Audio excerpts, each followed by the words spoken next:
ನಮಸ್ತೆ ಎಲ್ಲರಿಗೂ. Lucky life ಟಿಪ್ಸ್ಗೆ ನಿಮಗೆಲ್ಲರಿಗೂ ಸ್ವಾಗತ.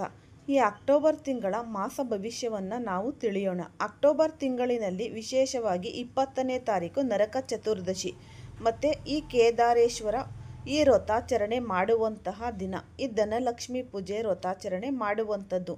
ಶ್ರದ್ಧಾ ಭಕ್ತಿಯಿಂದ ದೇವರ ಆರಾಧನೆ ಮಾಡಿ ದೈವ ಕೃಪೆಗೆ ಪಾತ್ರರಾಗಿ. ಅಕ್ಟೋಬರ್ 21ನೇ ತಾರೀಕು ಅಮಾವಾಸ್ಯೆ, ಈ ಬಲೀಂದ್ರನ ಪೂಜೆ ಮಾಡುವಂಥದ್ದು. 22ನೇ ತಾರೀಕು ದೀಪಾವಳಿ.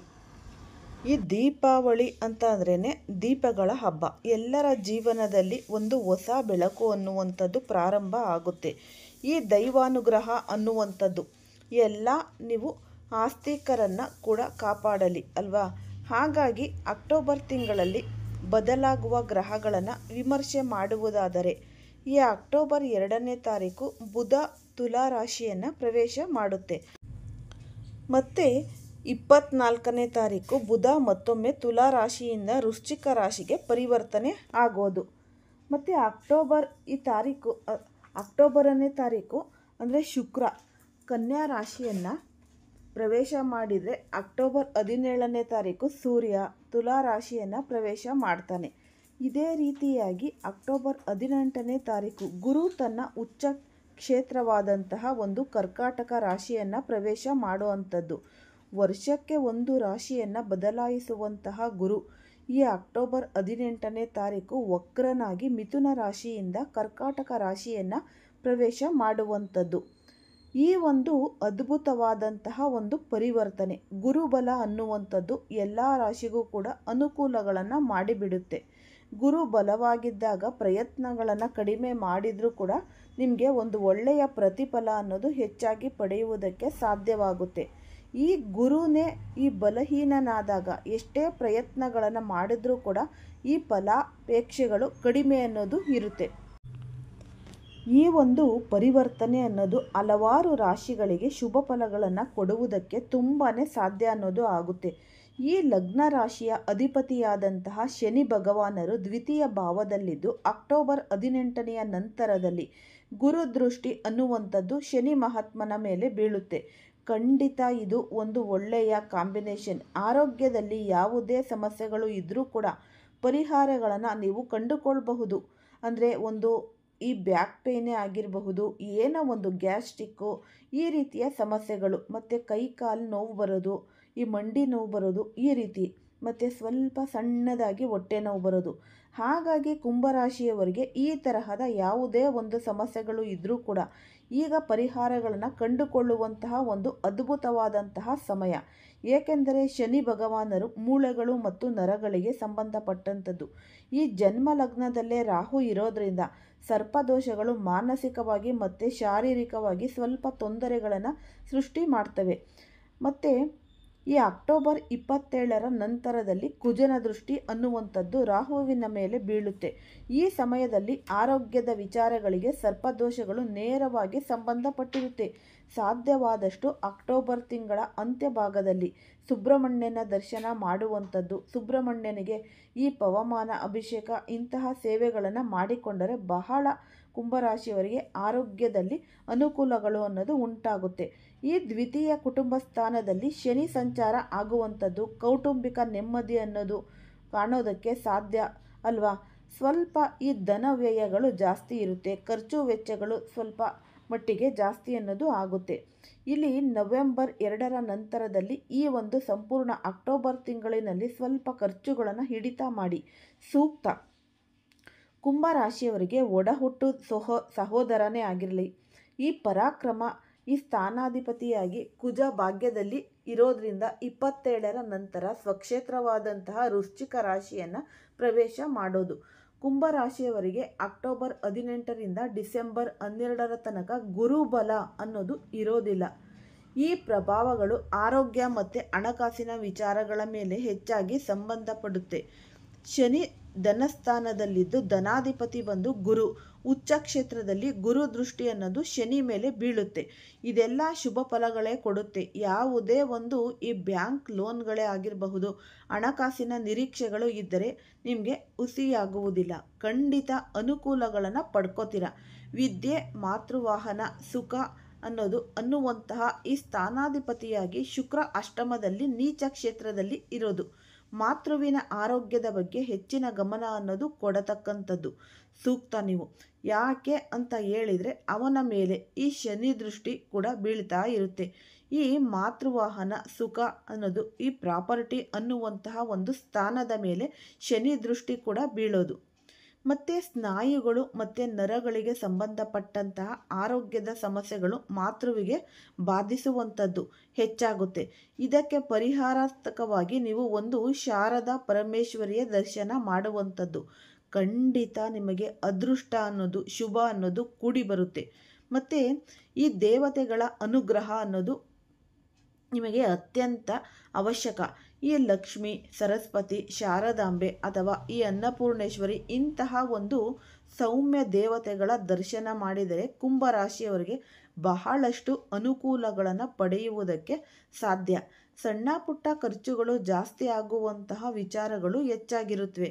ಯಾವುದೇ ಒಂದು ಪ್ರಾಪರ್ಟಿ, ಭೂಮಿ ಖರೀದಿ ಮಾಡುವಂಥದ್ದು ಮತ್ತು ಈ ಮಾರುವಂತಹ ವಿಚಾರಗಳಿದ್ರೆ ನಿಮಗೆ ಡಿಸೆಂಬರ್ ನಂತರದಲ್ಲಿ ಈ ಹೊಸ ವರ್ಷದ ಪ್ರಾರಂಭದಲ್ಲಿ ವಿಚಾರಗಳನ್ನು ಮುಂದುವರೆಸಿದರೆ ಕುಂಭರಾಶಿಯವರಿಗೆ ಖಂಡಿತ ಒಂದು ಅನುಕೂಲ ಆಗುತ್ತೆ. ಕೆಲವೊಂದಷ್ಟು ಈ ಕುಂಭರಾಶಿಯವರು ತುಂಬ ಸೂಕ್ಷ್ಮವಾಗಿ ಇಲ್ಲಿ ಗಮನಿಸಬೇಕು. ಈ ಸಮಯದಲ್ಲಿ ಲಗ್ನದಲ್ಲಿ ರಾಹು ಇರ್ತಾನೆ. 27ನೇ ತಾರೀಕು ಅಂದರೆ ಅಕ್ಟೋಬರ್ 27ನೇ ಕುಜ ಸ್ವಕ್ಷೇತ್ರದಿಂದ ರಾಹುವನ್ನು ವೀಕ್ಷಣೆ ಮಾಡುವಂಥದ್ದು. ಶುಕ್ರ ತನ್ನ ನೀಚ ಕ್ಷೇತ್ರದಲ್ಲಿ ಇರೋದು, ಅಷ್ಟಮ ಭಾವದಲ್ಲಿ ಅಂದರೆ ಮೃತ್ಯು ಸ್ಥಾನದಲ್ಲಿ ಇರುವಂಥದ್ದು. ದೊಡ್ಡ ಅಂದರೆ ಲಾಂಗ್ ಜರ್ನಿಗಳು ಮಾಡುವಂಥದ್ದು, ಈ ರಾತ್ರಿ ಪ್ರಯಾಣ, ಈ ಹಬ್ಬದ ಸಮಯಗಳಲ್ಲಿ ಅಮಾವಾಸ್ಯೆಯ ದಿನ ಪ್ರಯಾಣ ಮತ್ತು ಈ ಕುಂಭರಾಶಿಯವರು ಸ್ವಲ್ಪ ಇವೆಲ್ಲ ನೀವು ಅವಾಯ್ಡ್ ಮಾಡಬೇಕು. ಯಾಕೆ ಅಂದರೆ ಚತುರ್ಥಾಧಿಪತಿ ಶುಕ್ರ ಅಷ್ಟಮದಲ್ಲಿ ನೀಚ ಕ್ಷೇತ್ರದಲ್ಲಿ ಇರತಕ್ಕಂಥದ್ದು. ಈ ಸಪ್ತಮಾಧಿಪತಿ ಸೂರ್ಯನು ಕೂಡ ನೀಚ ಕ್ಷೇತ್ರದಲ್ಲಿ ಇರೋದು. ಈ ಶನಿ ದೃಷ್ಟಿ ಅನ್ನುವಂಥದ್ದು ಸುಖ ಸ್ಥಾನದ ಮೇಲೆ ಬೀಳ್ತಾ ಇರುತ್ತೆ.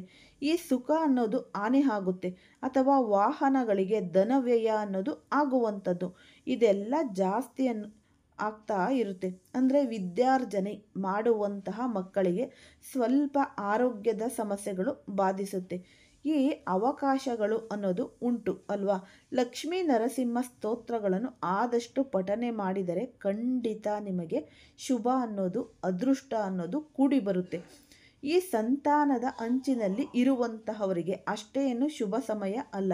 ಗುರುಬಲ ಕಳೆಯುತ್ತೆ ಅಕ್ಟೋಬರ್ 18ರ ನಂತರ. ಜನವರಿಯ ನಂತರದಲ್ಲಿ ಅವೆಲ್ಲ ಮತ್ತೆ ಅನುಕೂಲಕ್ಕೆ ಬರುತ್ತೆ. ಈ ಡಿಸೆಂಬರ್ 12ರಿಂದ ಗುರುಬಲ ಅನ್ನುವಂಥದ್ದು ಕುಂಭರಾಶಿಯವರಿಗೆ ಪ್ರಾರಂಭ ಆಗುತ್ತೆ. ಅಲ್ಲಿಯ ತನಕ 1-2 ತಿಂಗಳುಗಳ ಕಾಲ ನೀವು 3 ವಿಚಾರಗಳಲ್ಲಿ ಸ್ವಲ್ಪ ಜಾಗ್ರತೆ ಗಮನ ವಹಿಸಬೇಕು. ಈ ಡಿಸೆಂಬರ್ 12ರ ತನಕ ಯಾವುದೇ ಒಂದು ವಾಹನ, ಪ್ರಾಪರ್ಟಿ ಖರೀದಿ ಮಾಡುವಂಥದ್ದು, ಮನೆ ಕಟ್ಟುವಂತಹ ಒಂದು ವಿಚಾರಗಳು ಇದ್ದರೆ ಸ್ವಲ್ಪ ನೀವು ಅದು ಮುಂದಕ್ಕೆ ಅಂದರೆ ಪೋಸ್ಟ್ಮನ್ ಮಾಡಬೇಕು. ಖಂಡಿತ ಅನುಕೂಲಕ್ಕೆ ಬರುತ್ತೆ. ಯಾವುದೇ ಒಂದು ಪ್ರಾಪರ್ಟಿಗಳನ್ನು ಸೇಲ್ ಮಾಡುವಂತಹ ವಿಚಾರಗಳೇ ಆಗಿರಬಹುದು. ಮತ್ತು ಈ ಡಿಸೆಂಬರ್ 12ರ ತನಕ ನೀವು ವೆಯ್ಟ್ ಮಾಡಬೇಕು. ತುಂಬಾ ಶುಭ ಆಗುತ್ತೆ. ಈ ಸುಬ್ರಹ್ಮಣ್ಯನ ಸ್ತೋತ್ರಗಳನ್ನು ಆದಷ್ಟು ಪಠನೆ ಮಾಡಿದರೆ ಖಂಡಿತ ಒಳ್ಳೆಯದು. ಈ ಷಷ್ಠದಲ್ಲಿ ಗುರು ಉಚ್ಚ ಕ್ಷೇತ್ರದಲ್ಲಿ ಇರೋದ್ರಿಂದ ಯಾವುದೇ ಶತ್ರು ಬಾಧೆಗಳು ಇರೋದಿಲ್ಲ. ಬಟ್ ಒಬ್ಬರಿಂದ ಒಬ್ಬರಿಗೆ ಅಂತಹ ಒಂದು ಅನುಕೂಲದ ಸ್ಥಿತಿಗಳು ಇರೋಲ್ಲ. ಈ ಧನವ್ಯಯ ಆಗುವಂತಹ ಸಂದರ್ಭಗಳೇ ಹೆಚ್ಚಾಗಿ ಕಾಣ್ಬರುತ್ತೆ. ಇದರಿಂದ ನೀವು ಅವಾಯ್ಡ್ ಮಾಡ್ಕೋಬೇಕು. ಮತ್ತು ಅತ್ಯಂತ ಅವಶ್ಯಕ ಈ ಡಿಸೆಂಬರ್ 12ರ ತನಕ ಯಾವುದೇ ಒಂದು ಹಣಕಾಸಿನ ವ್ಯವಹಾರಗಳನ್ನು ಸ್ವಲ್ಪ ನೀವು ಮುಂದೂಡಬೇಕಾಗುತ್ತೆ. ಮತ್ತು ಆರೋಗ್ಯಕ್ಕೂ ಕೂಡ ಸ್ವಲ್ಪ ಅನುಕೂಲಗಳನ್ನು ಮಾಡಿಕೊಡುತ್ತೆ. ಈ ಗುರುಗಳ ದರ್ಶನ ಮಾಡಿ, ದತ್ತಾತ್ರೇಯರ ಸ್ತೋತ್ರಗಳನ್ನು ಪಠನೆ ಮಾಡಿ. ಮತ್ತು ನೀವು ಈ ಸೂರ್ಯ ನೀಚ ಕ್ಷೇತ್ರದಲ್ಲಿ ಇರುವುದರಿಂದ ದಂಪತಿಗಳ ನಡುವೆ ಆರೋಗ್ಯದ ಬಗ್ಗೆ ಹೆಚ್ಚಿನ ಗಮನ ಕೊಡುವಂಥದ್ದು. ತುಂಬ ದೊಡ್ಡ ಪ್ರಮಾಣದ ಯಾವುದೇ ಸಮಸ್ಯೆಗಳು ಇಲ್ಲ. ವಾಹನ ಚಾಲನೆ ಮಾಡತಕ್ಕಂಥದ್ದು, ಜೀರ್ಣಕ್ರಿಯೆ ಅಂದರೆ ಗ್ಯಾಸ್ಟ್ರಿಕ್ ಸಮಸ್ಯೆಗಳು ಅಂದರೆ ಸ್ಕಿನ್ ಅಲರ್ಜಿ ಇಂತಹ ವಿಚಾರಗಳು ನೇರವಾಗಿ ಸಂಬಂಧಪಟ್ಟಿರುತ್ತೆ. ಲಕ್ಷ್ಮೀ ನರಸಿಂಹನ ದರ್ಶನ ಮಾಡಿದರೆ ಖಂಡಿತ ಈ ದೋಷಗಳು ಪರಿಹಾರ ಆಗುತ್ತೆ. ಯಾವುದೇ ಒಂದು ಸಮಸ್ಯೆಗಳು ದೊಡ್ಡ ಪ್ರಮಾಣಕ್ಕೆ ಬರೋ ತನಕ ಅದನ್ನು ನೀವು ಕಾಯಬಾರ್ದು. ಏನಪ್ಪ ಅಂದರೆ ಆದಷ್ಟು ಈ ಮುಂಜಾಗ್ರತೆ ಅನ್ನೋದು ನೀವು ನೋಡ್ಕೋಬೇಕು. ಅದಕ್ಕೆ ಮುಂಚೆನೇ ಬೇಕಾದಂತಹ ಏನೆಲ್ಲ ಪರಿವರ್ತನೆಗಳು ಈ ಪರಿಹಾರಗಳು ಅನ್ನೋದು ಇರುತ್ತೆ, ಅದನ್ನು ನೀವು ಈ ಸಂಸ್ಕಾರದ ರೂಪದಲ್ಲಿ ರೂಪಿಸಿಕೊಂಡ್ರೆ ಸಮಸ್ಯೆಗಳು ಅನ್ನೋದು ತುಂಬಾ ಕಡಿಮೆ ಆಗಿಬಿಡುತ್ತೆ. ಈ ವಿವಾಹ ಇಂತಹ ಮಂಗಳ ಕಾರ್ಯಗಳನ್ನು ಅಂದರೆ ನೀವು ಏನಪ್ಪ ಎಕ್ಸ್ಪೆಕ್ಟ್ ಮಾಡ್ತಾ ಇರೋದು ಈ ಜನವರಿ ತನಕ ವೇಟ್ ಮಾಡಬೇಕಾಗುತ್ತೆ. ಗುರುಬಲ ಡಿಸೆಂಬರ್ 18 ಅಕ್ಟೋಬರ್ 18ರಿಂದ ಡಿಸೆಂಬರ್ 12ರ ತನಕ ಕುಂಭರಾಶಿಯವರಿಗೆ ಗುರುಬಲ ಅನ್ನೋದು ಇರೋದಿಲ್ಲ. ವೈವಾಹಿಕ ವಿಚಾರಗಳಿಗೆ ಮತ್ತಷ್ಟು ವಿಳಂಬ ಅನ್ನೋದು ಮಾಡೋದಕ್ಕೆ ಕಾರಣ ಆಗುತ್ತೆ. ಸ್ವಲ್ಪ ನೀವು ಕಾಯಬೇಕಾಗುತ್ತೆ. ವೆಯ್ಟ್ ಮಾಡಿದರೆ ಮುಂದೆ ಖಂಡಿತ ಶುಭ ಅನ್ನೋದು ಆಗುತ್ತೆ. ಈ 7.5 ಅಂತ್ಯ ಭಾಗದಲ್ಲಿ ಶನಿ ಖಂಡಿತ ಒಳ್ಳೆಯದನ್ನು ಮಾಡೇ ಮಾಡ್ತಾನೆ. ಸ್ವಲ್ಪ ಕಾಯಬೇಕು. ಇನ್ನೊಂದು 2 ತಿಂಗಳು ವೆಯ್ಟ್ ಮಾಡಿದರೆ ಮುಂದೆ ಖಂಡಿತ ಅನುಕೂಲಗಳನ್ನು ನೋಡ್ತೀರಾ. ಈ ಪ್ರಾಪರ್ಟಿ ಅನ್ನೋದು ಸುಖ ಸ್ಥಾನಾಧಿಪತಿ ಶುಕ್ರ ಅಷ್ಟಮದಲ್ಲಿ ನೀಚನಾಗ್ತಾನೆ. ಈ ಅಕ್ಟೋಬರ್ನಿಂದ ನವೆಂಬರ್ 2ರ ತನಕ ಅಲ್ಲೇ ಇರೋದ್ರಿಂದ ಧನ ವ್ಯಯಗಳು ಅನ್ನೋದು ಸ್ವಲ್ಪ ಜಾಸ್ತಿ ಆಗುತ್ತೆ.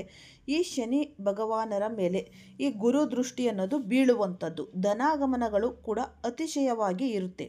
ಅನಿರೀಕ್ಷಿತ ಖರ್ಚುಗಳನ್ನು ಕಡಿಮೆ ಮಾಡಿಕೊಳ್ಳುವುದು ಶುಭ. ಈ ಭಾಗ್ಯಾಧಿಪತಿಯಾದಂತಹ ಶುಕ್ರ ಅಷ್ಟಮದಲ್ಲಿ ನೀಚನಾಗಿದ್ದು ಭಾಗ್ಯದಲ್ಲಿ ಸೂರ್ಯ ನೀಚನಾಗುವಂಥದ್ದು. ಪಿತೃವಿನ ಆರೋಗ್ಯ ಬಗ್ಗೆ ನೀವು ಹೆಚ್ಚಿನ ಗಮನವನ್ನು ಕೊಡತಕ್ಕಂಥದ್ದು. ನಾನು ಮತ್ತೊಮ್ಮೆ ಹೇಳ್ತಾ ಇದ್ದೀನಿ, ಆದಷ್ಟು ಈ ಲಕ್ಷ್ಮೀ ನರಸಿಂಹನ ಈ ಸ್ತೋತ್ರಗಳನ್ನು ಪಠನೆ ಮಾಡಿ ಲಕ್ಷ್ಮೀ ನರಸಿಂಹನ ದರ್ಶನ ಮಾಡಿ. ಖಂಡಿತ ಇದೆಲ್ಲ ಪರಿಹಾರ ಆಗುತ್ತೆ. ಈ ಉದ್ಯೋಗ ಸ್ಥಾನಾಧಿಪತಿಯಾಗಿ ಕುಜ ಭಾಗ್ಯದಲ್ಲಿ ಇರೋದ್ರಿಂದ ಯಾವುದೇ ಸಮಸ್ಯೆಗಳು ಇರುವುದಿಲ್ಲ. ಅಭಿವೃದ್ಧಿಗಳನ್ನು ಖಂಡಿತವಾಗ್ಲೂ ನಿರೀಕ್ಷೆ ಮಾಡಬಹುದು. ಮತ್ತು ನೀವು ಈ ಕರ್ಮ ಉದ್ಯೋಗ ಕ್ಷೇತ್ರದ ಮೇಲೆ ಗುರು ದೃಷ್ಟಿ ಬೀಳೋದ್ರಿಂದ ಯಾವುದೇ ಈ ಪಾರ್ಟ್ನರ್ಶಿಪ್ ವ್ಯವಹಾರ ಅನ್ನೋದು ನೀವು ಈ ಬಿಸ್ನೆಸ್ಗಳು ಇದ್ದರೂ ಗುರುವಿನಿಂದ ಒಂದು ಅನುಗ್ರಹ ಅನ್ನೋದು ಕುಂಭರಾಶಿಯವರಿಗೆ ಖಂಡಿತವಾಗ್ಲೂ ಸಿಗುತ್ತೆ. ಈ ಉದ್ಯೋಗದಲ್ಲಿ ಅಭಿವೃದ್ಧಿಯನ್ನು ನೋಡ್ತೀರಾ. ಲೈಕ್ ಮಾಡಿ, ಶೇರ್ ಮಾಡಿ, ಸಬ್ಸ್ಕ್ರೈಬ್ ಮಾಡಿ. ಧನ್ಯವಾದಗಳು.